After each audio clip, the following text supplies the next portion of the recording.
चलिए भाई, good afternoon, Radhe Radhe, जय श्री कृष्ण सभी साथियों को। बहुत बहुत स्वागत है दोस्तों एक बार फिर से आप सभी का आपके अपने ऑनलाइन प्लेटफॉर्म एमडी क्लासेस पर। बहुत बहुत स्वागत है। तो चलिए शुरू करते हैं सेशन को और हम बात करेंगे भारतीय इतिहास की, भारत के आधुनिक इतिहास की। तो भारत का जो आधुनिक इतिहास है, मॉडर्न हिस्ट्री है, हम ये पढ़ रहे हैं। और मॉडर्न हिस्ट्री में आज हम क्या पढ़ने वाले हैं भाई? मॉडर्न हिस्ट्री में आज हम पढ़ने वाले हैं बंगाल विभाजन। क्या पढ़ने वाले भैया? आज पढ़ने वाले हैं बंगाल विभाजन। तो चलिए बंगाल विभाजन से शुरू करेंगे और बंगाल विभाजन से शुरू करके वन बाय वन लेकर आगे चलेंगे चीजों को। और आज वाला जो टॉपिक है आपका, ये एक बार अच्छे से कवर हो जाए तो इसके बाद हम अगले दिन गांधीवादी युग पर आ सकते हैं। गांधीवादी युग भारतीय राष्ट्रीय आंदोलन का अंतिम टॉपिक होता है, ठीक है ना? तो चलिए शुरू किया जाए और चीजों को देखा जाए, समझा जाए। तो बंगाल विभाजन के बारे में हम बात करें उसके पहले आपको बंगाल के बारे में कुछ बेसिक चीजें बता देना चाहेंगे, है ना? बंगाल विभाजन पर हमें आना है और बंगाल विभाजन में सबसे पहले हम यहाँ पर आपको बता रहे हैं कि बंगाल से अलग हुआ, ठीक है? सेपरेटेड फ्रॉम बंगाल, ठीक है? तो सेपरेटेड फ्रॉम बंगाल की बात करें, बंगाल से अलग हुआ।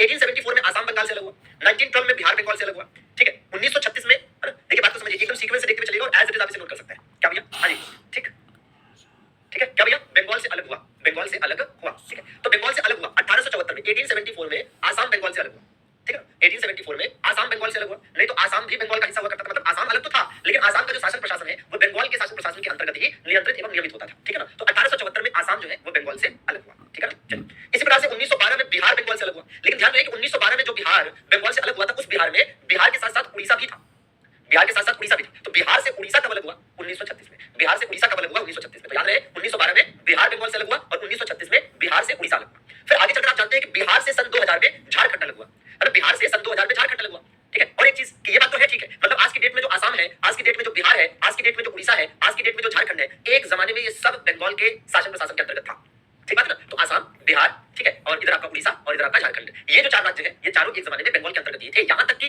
जो आज की डेट में बांग्लादेश है ये भी बंगाल के अंतर्गत था, ठीक है? क्योंकि हम सब जानते हैं कि 1947 में जब देश आजाद हुआ, ठीक है, 1947 में जब भारत आजाद हुआ, ठीक है, 1947 में जब भारत आजाद हुआ तो जो पूर्वी बंगाल था वो पूर्वी पाकिस्तान बन गया, जो पूर्वी बंगाल था वो पाकिस्तान बन गया, पूर्वी पाकिस्तान कहलाया और आगे चलकर यही पूर्वी बंगाल बांग्लादेश बना 1971 में। आप सब जानते हैं कि बंगाल को, ठीक है, भारत और पाकिस्तान के बीच बांट दिया गया, तो जो पूरब का बंगाल वाला क्षेत्र था उसे पूर्वी पाकिस्तान कहा गया, ये 1971 में बांग्लादेश बन गया और इसके बाद जो शेष बंगाल बचता है उसे आज की डेट में आप पश्चिम बंगाल या वेस्ट बंगाल कहते हैं, ठीक है ना? पश्चिम बंगाल या वेस्ट बंगाल आप कहते हैं, ठीक बात है ना? तो सिंपल सी चीज है, यहाँ पर एज इट इज आपको ये याद करने की जरूरत है, ठीक है? क्वेश्चन कैसे पूछेगा कि असम बंगाल से कब अलग हुआ? 1874 में। बिहार बंगाल से कब अलग हुआ? 1912 में, ठीक है? बिहार से उड़ीसा कब अलग हुआ? 1936 में। बिहार से झारखंड कब अलग हुआ? 15 नवंबर सन 2000 को, ठीक है? सॉरी 15 नवंबर को, ठीक है? इसी प्रकार से बंगाल का विभाजन करके जो पूर्वी बंगाल पाकिस्तान को दिया गया उसे पूर्वी पाकिस्तान कहा गया और यही 1971 में बांग्लादेश बना। जो शेष बचा है वो आज हम वेस्ट बंगाल के रूप में देखते हैं, ठीक है, अपने पास, ठीक है?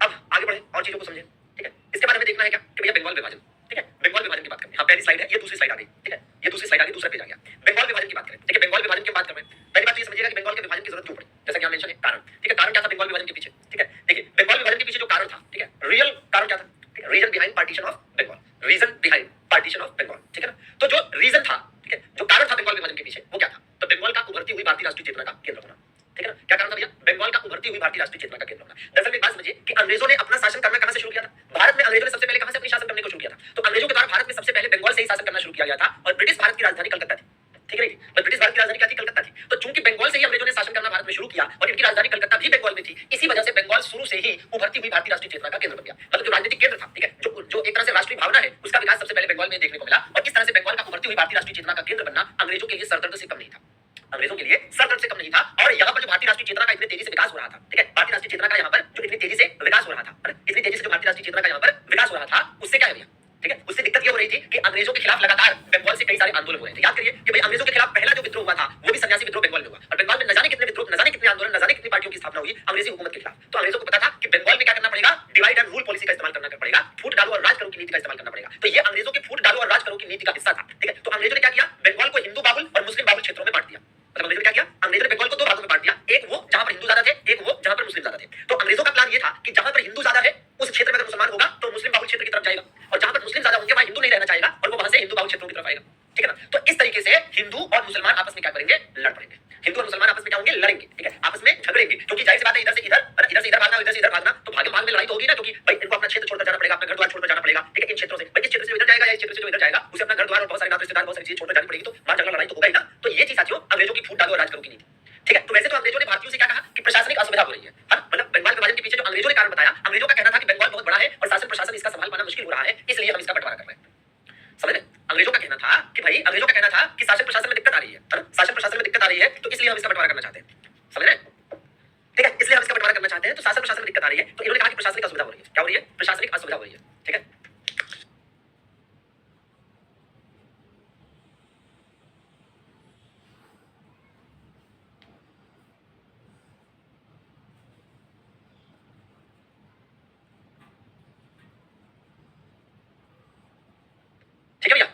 समझे तो बंगाल विभाजन करने के पीछे ये कारण था, ठीक है ना? हाँ जी, बंगाल विभाजन करने के पीछे ये कारण था, ठीक है? तो भैया रियल कारण ये था और अंग्रेजों द्वारा ये कारण बताया गया। अब देखिए बंगाल विभाजन की घोषणा या अनाउंसमेंट कब हुई? तो बंगाल विभाजन की जो घोषणा है या अनाउंसमेंट है, बंगाल विभाजन की जो घोषणा है या अनाउंसमेंट है, ये 19 जुलाई 1905 को किया गया। 19 जुलाई 1905 को इसकी घोषणा की गई। तो जब बंगाल विभाजन की घोषणा हो गई, जब बंगाल विभाजन की घोषणा हो गई, तो उसी के कुछ समय बाद 7 अगस्त 1905 को कलकत्ता के टाउन हॉल में, है ना, इस बंगाल विभाजन के विरोध में स्वदेशी आंदोलन का प्रस्ताव पास हुआ। मतलब यह है कि कलकत्ता का टाउन हॉल था, एक कलकत्ता के टाउन हॉल में, है ना, कुछ राजनीतिज्ञों की बैठक हुई और उस बैठक में, उस मीटिंग में ये डिसाइड हुआ कि हम इस बंगाल विभाजन का, बंगाल पार्टीशन का विरोध करेंगे और 7 अगस्त 1905 को बंगाल विभाजन के विरोध में कलकत्ता के इसी टाउन हॉल से स्वदेशी आंदोलन का प्रस्ताव पास हुआ, जिसे हम बंग भंग आंदोलन भी कहते हैं। क्या कहते हैं भैया? बंग भंग आंदोलन या बंग भंग मूवमेंट भी कहते हैं, ठीक है?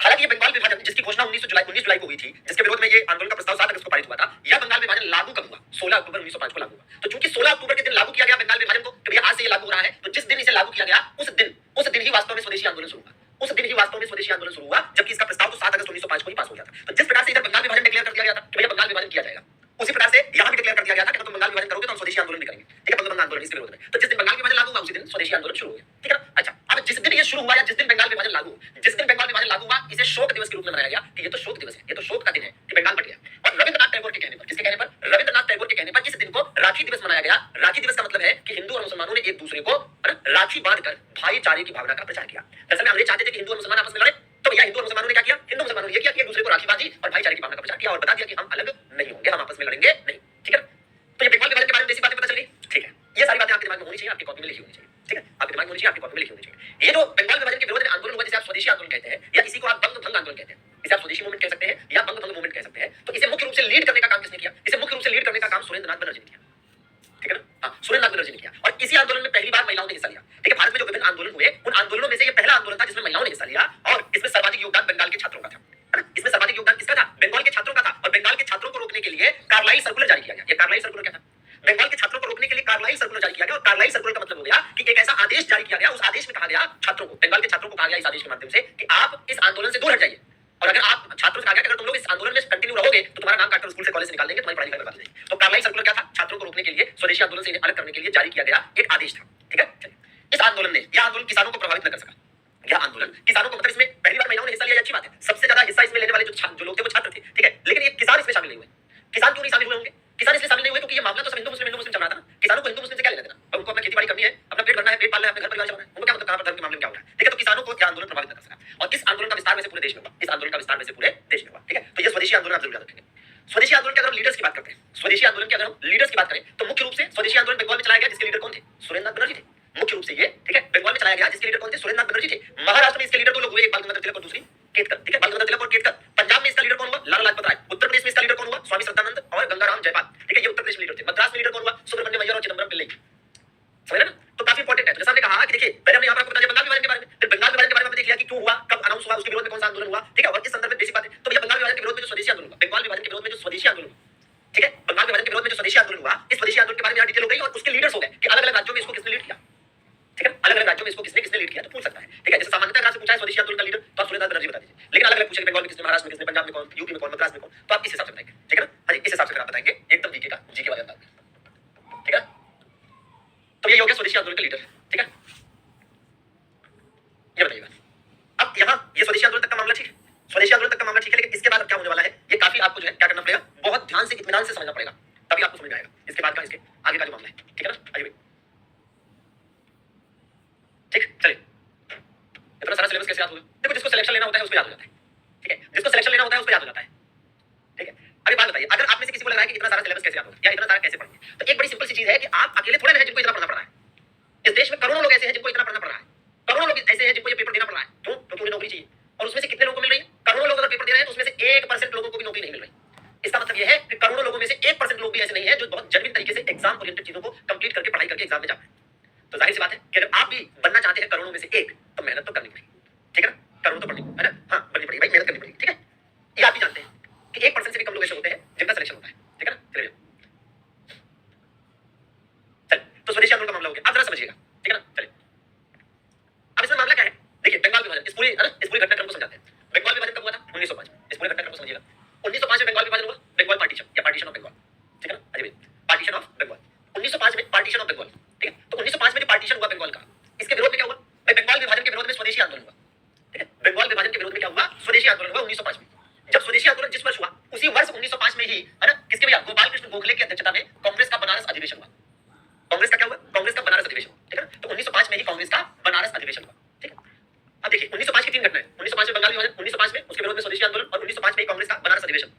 बनारस अधिवेशन में भी बंगाल विभाजन का विरोध किया गया था, ठीक है ना? हाँ जी भाई। और ये जो 1905 का बनारस अधिवेशन है, इस अधिवेशन के समय वायसराय कौन था? कर्जन था।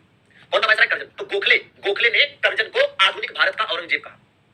इस अधिवेशन के अंदर जो गोखले थे, गोखले ने इस समय के वायसराय कर्जन को आधुनिक भारत का औरंगजेब कहा। क्यों? क्योंकि जिस प्रकार से औरंगजेब के समय में हिंदू और मुसलमानों के बीच बहुत खटपट हो गई, ठीक है, बहुत खटपट हो गई, वैसे ही कर्जन के समय में कर्जन ने कुछ ऐसा किया बंगाल विभाजन के रूप में, जिससे हिंदू और मुसलमानों के बीच में बहुत खटपट हो गई, ठीक है ना? हाँ जी, तो इस बात को ध्यान रखेंगे, ये पूछा गया क्वेश्चन है। आगे देखिए, इसके बाद 1906 में क्या होता है? 1906 में दो चीजें हुई। 1906 में एक तो मुस्लिम लीग की स्थापना हुई, अंग्रेजों ने ही बढ़ा चढ़ाकर मुस्लिम लीग की स्थापना कराई। देखो आप समझना, 1905 में बंगाल विभाजन हुआ। 1905 में जो बंगाल विभाजन हुआ था, 1905 में जो बंगाल विभाजन हुआ था, इस बंगाल विभाजन का विरोध करने वाली मुख्य संस्था, मुख्य पार्टी कौन थी? कांग्रेस, ठीक है? तो अंग्रेजों ने कुछ मुसलमान नेताओं के दिमाग में ये बात फिट करी कि देखो, हिंदुओं के लिए लड़ने वाली पार्टी है कांग्रेस, मुसलमानों की भी तो एक पार्टी बनाओ, क्योंकि अंग्रेज तो चाहते थे कि हिंदू मुसलमानों का अलग अलग बहुत कुछ चले। तो अंग्रेजों ने कुछ मुसलमान नेताओं को समझाया, खास करके ढाका के नवाब सलीमुल्लाह खान को और आगा खान को। तो इन लोगों के दिमाग में डाला गया, तो ढाका के नवाब सलीमुल्लाह खान, ठीक है, सलीमुल्लाह खान और आगा खान, ठीक है, इन दोनों ने मुस्लिम लीग की स्थापना करी, ये सोचकर कि मुसलमानों के हकों के लिए, मुसलमानों के हक के लिए लड़ने वाली एक अलग पार्टी होनी चाहिए, ठीक है ना? अरे भैया, ठीक, तो मुस्लिम लीग की स्थापना हुई, ठीक है। इसी वर्ष 1906 में, इसी साल 1906 में अरुणडेल समिति बनी, क्या करने के लिए? बंगाल विभाजन पर विचार के लिए। मतलब ये है कि 1905 में बंगाल विभाजन हुआ, तो बंगाल विभाजन का खूब विरोध भी तो हुआ, ठीक है ना? अरे भैया, बात समझिए कि भाई 1905 में बंगाल विभाजन हुआ, तो बंगाल विभाजन का विरोध भी खूब हुआ। तो अब सरकार ने कहा कि ठीक है, बंगाल विभाजन पर हम विचार करेंगे।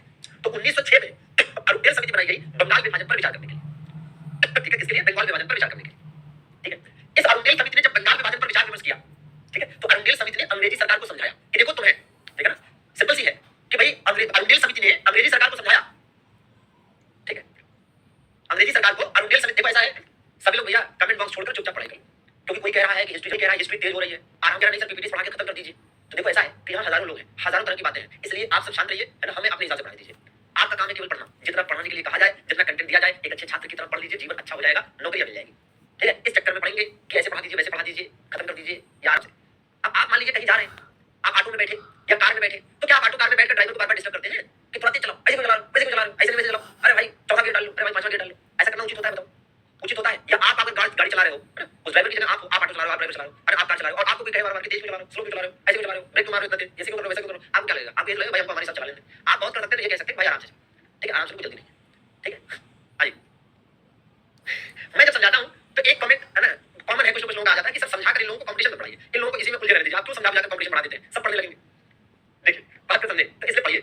आइए, तो भैया यहाँ तक का माहौल समझ में आया? भाई 1905 में बंगाल विभाजन, स्वदेशी आंदोलन और बनारस अधिवेशन तीनों हुआ, ठीक है ना। बंगाल विभाजन के विरोध में स्वदेशी आंदोलन हुआ और बंगाल विभाजन का विरोध बनारस अधिवेशन में कांग्रेस ने किया। और इसी बनारस अधिवेशन में बंगाल विभाजन करने वाले कर्जन को आधुनिक भारत का औरंगजेब कहा गोपाल कृष्ण गोखले ने, जो कि इस अधिवेशन के अध्यक्ष थे, ठीक है। अब अंग्रेजों ने कुछ मुसलमान नेताओं के दिमाग में भरा कि कांग्रेस तो हिंदुओं की पार्टी है, तुम भी अपनी पार्टी बनाओ, लेकिन इस पार्टी के बनने से उखड़ा कुछ नहीं शुरू में, वो अलग बात है कि यही मुस्लिम लीग ने आगे पाकिस्तान बनवाया 1906 में, है ना। भाई देखिए, इस आंदोलन का इतना दबाव था, बंगभंग आंदोलन का, कि 1906 में अंग्रेजों को अरुणडेल समिति बनानी पड़ी बंगाल विभाजन के ऊपर विचार करने के लिए, यह विचार करने के लिए कि क्या बंगाल विभाजन सही है या नहीं, ठीक है ना। हाँ जी, बंगाल विभाजन सही है या नहीं, इस पर विचार करने के लिए अरुणडेल समिति बनी। ये अरुणडेल समिति जो है, इसने ब्रिटिश सरकार को समझाया, अरुणडेल समिति बहुत चालाक निकली, अरुणडेल समिति ने ब्रिटेन की सरकार को समझाया कि तुम्हें हिंदुओं और मुसलमानों को बांटना ही तो है ना। अरुणडेल समिति ने ब्रिटेन की सरकार को समझाया कि तुम्हें हिंदुओं और मुसलमानों को बांटना ही तो है, तो एक काम करो, पहले बंगाल विभाजन को रद्द कर दो, इससे कोई फायदा नहीं होने वाला, ठीक है। तो अरुणडेल समिति ने एक बात क्या कही कि बंगाल विभाजन रद्द कर दो, और दूसरा क्या कहा कि हिंदुओं और मुसलमानों को बांटने के लिए, हिंदुओं और मुसलमानों को बांटने के लिए पार्लियामेंट सुधार के माध्यम से मुस्लिमों को क्या कर दो, आरक्षण दे दो। तो अरुणडेल समिति के कहने पर 1909 के पार्लियामेंट सुधार में मुसलमानों को पृथक निर्वाचन प्रणाली के तहत आरक्षण दे दिया गया। और इस आरक्षण से, है ना, अंग्रेजों को क्या लगा कि मुसलमानों को हम आरक्षण देंगे तो मुसलमान खुश हो जाएंगे, हमारे सपोर्टर हो जाएंगे, हमारे समर्थक हो जाएंगे। और क्योंकि मुसलमानों को आरक्षण मिलेगा, लाभ मिलेगा, तो हिंदू अगर बोलेंगे कि नहीं नहीं ये गलत हो रहा है, मुसलमानों को आरक्षण क्यों दिया जा रहा है, तो मुसलमान हिंदुओं को अपने आप अपना दुश्मन मान बैठेंगे। और अंग्रेज अपनी इस चाल में सफल हुए, और अंग्रेज अपनी चाल में इतना सफल हुए कि 1909 का पार्लियामेंट सुधार जिस वायसराय के समय में आया, मिंटो द्वितीय, जिस वायसराय के समय में आया मिंटो द्वितीय, इसे डॉक्टर राजेंद्र प्रसाद ने वास्तविक पाकिस्तान का निर्माता कहा। क्या कहा? वास्तविक पाकिस्तान का निर्माता कहा। सिंपल। बस फिर वही कह रहे हो तिवारी जी, अभी समझाया था कि बार-बार, है ना, कमेंट बॉक्स, अगर सिलेक्शन लेना तो पढ़ाई करो, अभी समझाया था, शायद अच्छे बच्चे हो सिलेक्शन ले सकते हो, इसलिए समझा रहा हूं, ठीक है। जब पता है कि 1905 में गोपाल कृष्ण गोखले ने सर्वेंट्स ऑफ इंडिया सोसाइटी बनाई थी, और हमने बताया भी है, तो उसी चीज को क्यों 25 बार अपने कमेंट बॉक्स में लिख रहे हो? क्या बताना चाहते हो? क्या आपको आता है? इससे कोई मतलब नहीं, ठीक है। कोई फर्क नहीं पड़ता किसी को कितना ज्ञान है, दुनिया केवल रिजल्ट देखती है। तो किसी को मत दिखाओ कि आपके पास क्या है, आपके पास कितना ज्ञान है, केवल रिजल्ट दिखाओ कि ये देखो ये रिजल्ट है, उससे पहले दुनिया मानेगी नहीं, ठीक है। चलिए, फिलहाल ये बात आप समझ गए होंगे कि पार्लियामेंट सुधार के माध्यम से मुस्लिमों को पृथक निर्वाचन प्रणाली मिली, ठीक है ना। हाँ जी, पृथक निर्वाचन प्रणाली के तहत लाभ मिल गया। और जैसा कि अरुणडेल समिति ने बंगाल विभाजन को रद्द करने की बात कही थी, दिल्ली दरबार 1911 में बंगाल विभाजन को रद्द कर दिया गया, ठीक है ना। हाँ जी भैया, चलिए आगे। बाकी ये देखिए, मिंटो द्वितीय को डॉक्टर राजेंद्र प्रसाद ने इसी कारण वास्तविक पाकिस्तान का निर्माता कहा है अपनी किताब में, जिसका नाम है इंडिया डिवाइडेड। तो भाई साहब, इंडिया डिवाइडेड, राजेंद्र प्रसाद ने एक किताब लिखी जिसका नाम है इंडिया डिवाइडेड। राजेंद्र प्रसाद ने किताब लिखी इंडिया डिवाइडेड, और इसी किताब इसलिए ही वो वास्तविक पाकिस्तान का निर्माता है। क्यों? क्योंकि मिंटो द्वितीय जब वायसराय था तो मार्ले मिंटो सुधार के माध्यम से जो मुसलमानों को पृथक निर्वाचन प्रणाली के तहत आरक्षण दिया, इस आरक्षण की वजह से मुसलमानों के दिमाग में एक अलग की भावना के बीज पड़ गए और ये बीज धीरे धीरे इतने ज्यादा होते चले गए और इस पृथक निर्वाचन प्रणाली ने हिंदू और मुसलमानों की खाई को इतना दूर करके, मतलब इतना ज्यादा बढ़ा दिया कि उसके परिणाम स्वरूप पाकिस्तान का जन्म हुआ। ठीक है, क्योंकि इस पृथक निर्वाचन प्रणाली को पकड़ लिया मुस्लिम लीग ने और उसकी राजनीति चमक गई, उसकी राजनीति चमक गई। नहीं तो मुस्लिम लीग कहीं गाल के गाल में समा जाती। ठीक है, मुस्लिम लीग का पता भी नहीं चलता, लेकिन ये पृथक निर्वाचन प्रणाली ना, इसको लेकर मुस्लिम लीग ने अपनी खूब राजनीतिक रोटियां सेकी। जैसे आज के टाइम में आरक्षण को लेकर बहुत सारी राजनीतिक पार्टियां अपनी रोटियां सेकती हैं, कभी विरोध में बोलकर तो कभी पक्ष में बोलकर। ठीक है ना, और सबसे बड़ी भोली वाली तो जनता है जो रोटियां सेकने देती है कि भाई सेक लो, है ना, जबकि जनता को पता ही नहीं कि वास्तव में कट तो उसी का रहा है। चलिए, जनता को जब तक पता चलता है तब तक बहुत कुछ निपट चुका होता है। हाँ जी, तो ये बंगाल विभाजन रद्द हो गया 1911 के दिल्ली दरबार में, बंगाल विभाजन रद्द हो गया। चलिए, अब रद्द हो गया तो आगे बढ़े। अब देखिए इसके बाद आगे बढ़ते हैं। ठीक है ठीक है ठीक है, देखो यहाँ हम बात कर रहे हैं, अब जरा बात कर लेते हैं भाई किसकी, होम रूल लीग मूवमेंट। तो होम रूल लीग आंदोलन की बात करेंगे हम। ठीक है, किसकी बात कर ली जाए, होम रूल लीग आंदोलन की। ठीक है ना, होम रूल लीग आंदोलन। देखिए ये जो होम रूल लीग आंदोलन है, ठीक है, इसकी बात करते हैं। होम रूल लीग आंदोलन, ठीक है, तो ये मूलतः आयरलैंड का शब्द है। ये जो होम रूल लीग आंदोलन आप देख रहे हैं, होम रूल लीग में जो होम रूल शब्द है ये मूल रूप से आयरलैंड का शब्द है और ऐसा आंदोलन भारत से पहले आयरलैंड में हुआ था।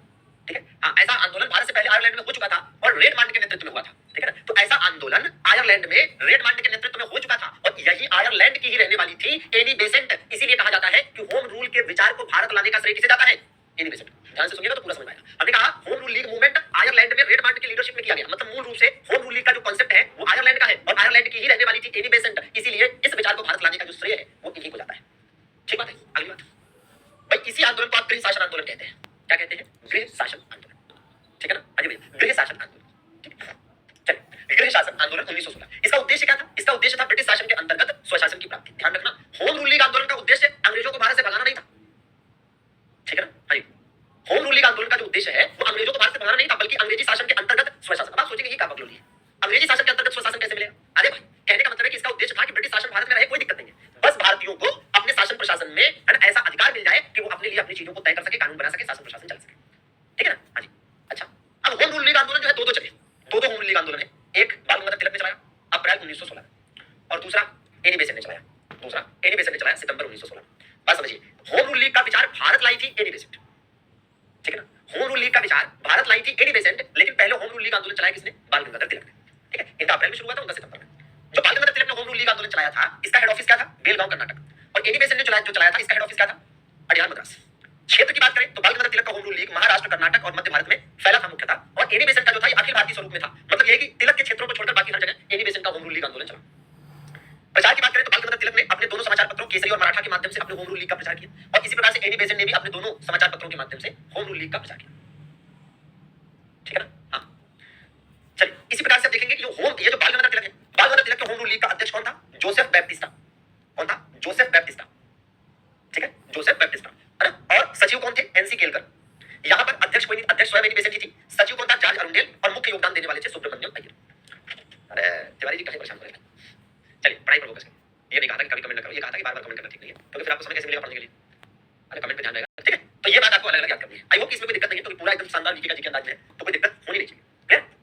अच्छा भाई, गोपाल कृष्ण गोखले की servants of India society, Gopal Krishna Gokhale की सर्वेंट्स ऑफ इंडिया सोसाइटी जो कि कभी 1905 में बनी थी। ठीक है ना, तो गोपाल कृष्ण गोखले की जो सर्वेंट्स ऑफ इंडिया सोसाइटी थी, गोपाल कृष्ण गोखले की जो सर्वेंट्स ऑफ इंडिया सोसाइटी थी, इस सर्वेंट्स ऑफ इंडिया सोसाइटी के जो सदस्य थे, इन सदस्यों को होम रूल लीग मूवमेंट में शामिल होने की इजाजत नहीं थी। ठीक है ना, तो ये भी एक बात है। ठीक है, इन्होंने इजाजत नहीं दी थी, है ना। खैर, एनी बेसेंट ने 1917 में अपना होम रूल लीग आंदोलन रोका। ठीक है, कब, 1917 में। तो होम रूल लीग आंदोलन एनी बेसेंट ने, बाल गंगाधर तिलक का होम रूल लीग आंदोलन कभी नहीं रोका, बाल गंगाधर तिलक के होम रूल लीग आंदोलन को कभी नहीं रोका गया, वो चलता रहा। ठीक है, लेकिन एनी बेसेंट ने 1917 में रोक दिया और 1917 में कलकत्ता में कांग्रेस का अधिवेशन हुआ, जिसकी अध्यक्ष भी, ठीक है, एनी बेसेंट बनी, जिसकी अध्यक्ष भी एनी बेसेंट बनी। ठीक है, इसको जरूर याद रखिएगा। ठीक, आइए आगे बढ़े।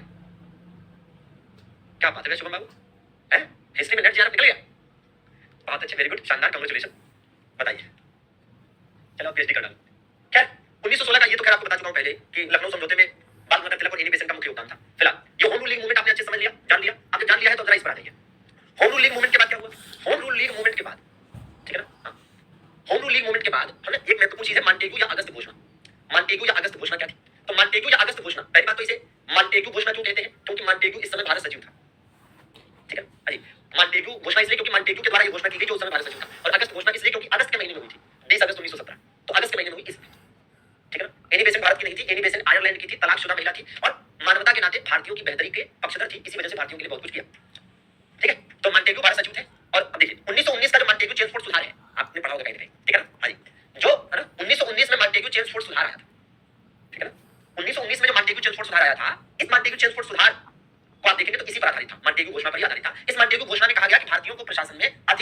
जाएगी। ठीक है, इसमें क्या कहा गया कि भारतीयों को शासन प्रशासन में अधिक भागीदारी दी जाएगी, मतलब भारतीय जो नेता है, भारतीय जो लोग हैं, उनको शासन प्रशासन में ज्यादा से ज्यादा शामिल किया जाएगा। और इस वजह से जो है ना, और ये भी कहा गया कि उत्तरदायी शासन की स्थापना होगी। ठीक है, इसी वजह से उदारवादी नेता जो थे, इन्होंने इसे अपने अधिकारों का मैग्ना कार्टा कहा। मतलब उदारवादी नेता क्या चाहते थे? उदारवादी नेता भारत से अंग्रेजों को भगाना तो चाहते नहीं थे। उदारवादी नेता भारत से अंग्रेजों को भगाना नहीं चाहते थे, केवल वो अंग्रेजी शासन के अंतर्गत है ना भारतीयों की हिस्सेदारी को बढ़ाना चाहते थे, भारत में स्वायत्तता चाहते थे, उत्तरदायी शासन चाहते थे। मतलब एक तरह से कह लीजिए कि भैया है ना स्वशासन के पक्षधर थे। ठीक है, लेकिन चूंकि इसमें चीजों को स्पष्ट नहीं किया गया था, ठीक है, हाँ जी, बहुत सारी चीजें क्लियर नहीं की गई थी, इसलिए बाल गंगाधर तिलक ने इसे सूर्य विहीन उषा काल की संज्ञा दी। मतलब तिलक ने कहा कि है ना सूर्य का पता नहीं और सवेरा हो गया। ठीक है, तिलक जी का कहना था, ठीक है ना, हाँ जी, तिलक जी का कहना था कि ये मॉन्टेग्यू घोषणा से तो उसी प्रकार की उषा काल या सवेरा हुआ है जैसे कि उजाला हो गया हो और सूरज निकला ही ना हो। ठीक है, इसी दिन एनी बेसेंट ने अपना होम रूल लीग आंदोलन वापस लिया था। तो जिस दिन मॉन्टेग्यू घोषणा हुई थी, उसी दिन होम रूल लीग मूवमेंट जो एनी बेसेंट वाला था वो खत्म हुआ था, समाप्त हुआ था। ठीक बात है, तो इसको भी दिमाग में रखिए। ठीक है, उसको भी दिमाग में रखिएगा। अब क्या करना है भाई, इसके आगे का जो मामला है, ठीक है, इसके आगे का मामला क्या है भाई, 1917 में मॉन्टेग्यू घोषणा हुई और 1917 में मॉन्टेग्यू घोषणा हुई और 1917 में ही सेडिशन कमेटी बनी है। पहले भी बताया, जो सेडिशन कमेटी 1917 में बनी, जिसका अध्यक्ष सर सिडनी रोलैट था, इसी सेडिशन कमेटी की सलाह पर रोलैट एक्ट लाया गया था। रोलैट एक्ट 19 मार्च 1919 को लाया गया और इस रोलैट एक्ट को काला कानून कहा गया, बिना अपील, बिना वकील, बिना दलील का कानून कहा गया, आतंकवाद अपराध अधिनियम कहा गया। और इसमें किसी को भी शक के आधार पर गिरफ्तार करने का प्रावधान था और अधिकतम 2 साल तक जेल में रखने का प्रावधान था। इसी रोलैट एक्ट के आधार पर पंजाब के 2 लोकप्रिय नेताओं डॉक्टर सत्यपाल और सैफुद्दीन किचलू को गिरफ्तार कर लिया गया और इन्हीं की गिरफ्तारी का विरोध करने के लिए अमृतसर के जलियांवाला बाग में शांतिपूर्ण सभा जो आयोजित की गई थी, उस पर जनरल डायर ने गोली चलवा दी और इसी को जलियांवाला बाग हत्याकांड कहा गया। 1917 में सेडिशन कमेटी गठित की गई और इसी सेडिशन कमेटी की सलाह पर रोलैट एक्ट आया, जिसे काला कानून या फिर बिना अपील, बिना वकील, बिना दलील का कानून या आतंकवाद अपराध अधिनियम कहा गया। इसमें यह था कि किसी को शक के आधार पर भी गिरफ्तार करके 2 साल तक जेल में डाल सकते हैं। और इसी काला कानून के आधार पर पंजाब के ये 2 लोकप्रिय नेताओं को जब गिरफ्तार किया गया तो इसका विरोध करने के लिए जलियांवाला बाग में इकट्ठा हुई सभा पर गोलियां चलवा दी जनरल डायर ने, और इसी को आपने जलियांवाला बाग हत्याकांड कहा। अब ये जो जलियांवाला बाग हत्याकांड हुआ, ये जो जलियांवाला बाग हत्याकांड हुआ, ठीक है, हाँ जी, तो जलियांवाला बाग हत्याकांड, ठीक है, तो जलियांवाला बाग हत्याकांड के बारे में क्या है, यहाँ से शुरू करिए कि डॉक्टर सत्यपाल, जलियांवाला बाग हत्याकांड में डॉक्टर सत्यपाल तथा किचलू की गिरफ्तारी का विरोध करने के लिए लोग इकट्ठा हुए थे। ठीक है ना, डॉक्टर सत्यपाल और सैफुद्दीन किचलू की गिरफ्तारी का विरोध करने के लिए लोग इकट्ठा हुए। पंजाब का लेफ्टिनेंट गवर्नर उस समय कौन था, माइकल को डायर, और गोली चलाने का आदेश देने वाला कौन था, जनरल आर डायर। तो यह स्पष्ट रखना कि जो माइकल को डायर था वो लेफ्टिनेंट, ये लोग इकट्ठा हुए। पंजाब का लेफ्टिनेंट गवर्नर उस समय कौन था, माइकल को डायर, और गोली चलाने का आदेश देने वाला कौन था, जनरल आर डायर। तो यह स्पष्ट रखना कि जो माइकल को डायर था वो लेफ्टिनेंट गवर्नर था पंजाब का, और जिसने गोली चलाने का आदेश दिया था वो जनरल आर डायर। ठीक है, 13 अप्रैल 1919 की बात है, उस दिन बैसाखी का त्योहार था।